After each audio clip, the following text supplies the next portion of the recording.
বিস্তারিত জানাতে বাংলাদেশ কৃষি বিশ্ববিদ্যালয়ের শিল্পাচার্য জয়নুল আবেদীন মিলনায়তন থেকে সরাসরি যুক্ত হচ্ছেন প্রতিনিধি আসাদুজ্জামান সুমন। সুমন, এই মুহূর্তে আসলে হাফ টাইম শেষে নামার প্রস্তুতি নিচ্ছে খেলোয়াড়রা, আমরা দেখতে পাচ্ছি।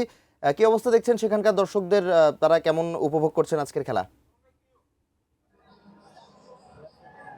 মাহাতির, ধন্যবাদ আপনাকে। আপনি যেমনটি বলছিলেন যে বিশ্বকাপ উন্মাদনায় কিন্তু ময়মনসিংহবাসী একদম মেতেছে এবং আমরা দেখছি যে বিশ্বকাপ খেলাটি শুরু হওয়ার কিছুক্ষণ আগে থেকেই কিন্তু ময়মনসিংহে বৃষ্টি হয়েছে এবং গড়ি গড়ি বৃষ্টি কিন্তু চলছে। আমি এই মুহূর্তে রয়েছি বাংলাদেশ কৃষি বিশ্ববিদ্যালয়ের শিল্পাচার্য জয়নুল আবেদীন মিলনায়তনে। এখানে বাংলাদেশ জাতীয়তাবাদী ছাত্র দলের আয়োজনে এই হলরুমে বড় পর্দায় খেলা দেখা আয়োজন করা হয়েছে এবং আমরা দেখছি যে আর্জেন্টিনার সমর্থক এবং তার বিপরীতে অন্য যারা ব্রাজিল সহ অন্য যারা সমর্থক ছিল তারা সবাই কিন্তু স্পেনকে সমর্থন দিচ্ছে এবং হই হুল্লোড় এবং পাড়া মহল্লায় যে ফুটবলের উন্মাদনা সেটিও কিন্তু একেবারে মেতে উঠেছে এবং ঘরে ঘরে ঘরে সহ এবং পাড়া মহল্লায় কিন্তু এই ফুটবল বিশ্বকাপকে উপলক্ষ করে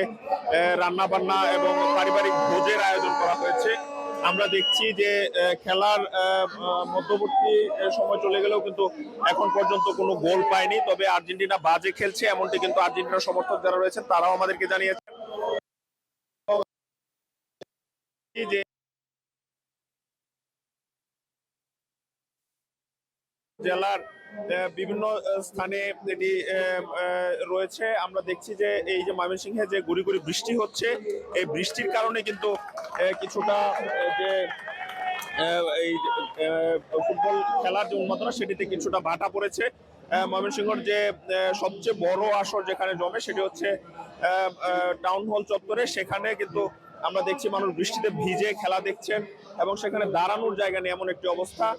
এবং এখন তার যে দ্বিতীয় যে আসর কৃষি বিশ্ববিদ্যালয়ের শিল্পাচার্য জয়নুল আবেদীন যে সংগ্রহশালা, শিল্পাচার্য জয়নুল আবেদীনের যে মিলনায়তন, সেই মিলনায়তনে ফুটবল খেলার যারা বিশ্ববিদ্যালয়ের শিক্ষার্থী যারা রয়েছেন তারা এসে এই খেলা দেখছেন এবং এই যে ফুটবলের যে উন্মাদনা সেটি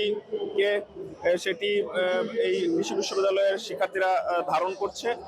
এমনটি কিন্তু শিক্ষার্থী যারা রয়েছেন এই যে ফুটবল বিশ্বকাপের পর যে বিজয়ী হবেন সেসবের আনন্দ মিছিলের জন্য প্রস্তুতি নেওয়া হয়েছে। সেই খবর জানাতে পরবর্তীতে হয়তো আমরা আবার যুক্ত হবো। এই ছিল মায়াতির ময়মনসিংহ থেকে ফুটবল উন্মাদনার সবশেষ খবরাখবর।